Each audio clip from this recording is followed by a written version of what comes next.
Well, I'm Steve Pemberton. And I'm Reece Shearsmith. And we are currently filming the 9th and final series of Inside Number 9.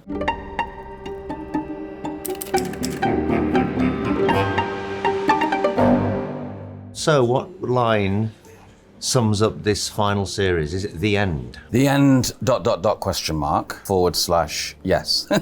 There isn't a big blanket of doom over it. We've just got on with it the same way we've done any series. But with the knowledge that we have decided that this is the end. Beethoven, Dvorak, Schubert, Bruckner. After the 9th, they all went from composing to decomposing. It's still been as exciting as ever, hasn't it? And we're happy to be doing it, but it's not a sense of gloom because there's 6 great stories. So I think, to try to sum it up in a sentence, new beginnings?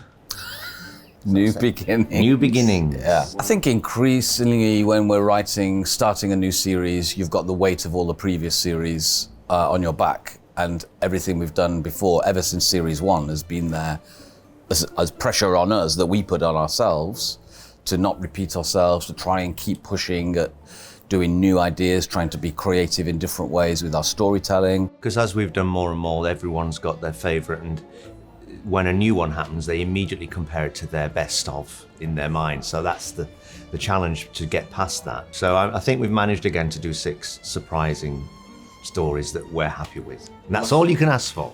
Nothing worse than a weak tea, is there? Well, there are a few worse things, but I know what you mean. Do you take sugar? No, thank you. I'll put one in anyway, it's good for shock. You know, you have lots of conversations, some of them go nowhere, and then you hit upon an idea.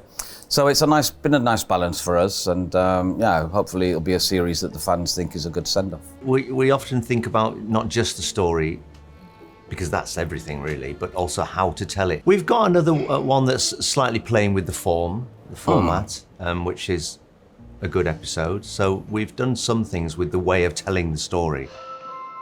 Are they in? I think so. I'm not sure. I've never seen them yet. Right.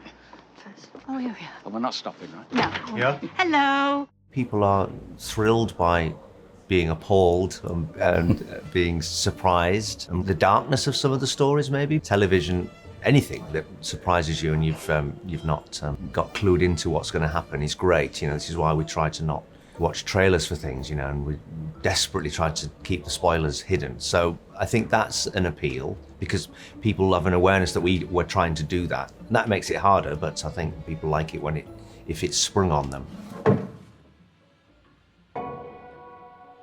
She hasn't been fingered in a number of years.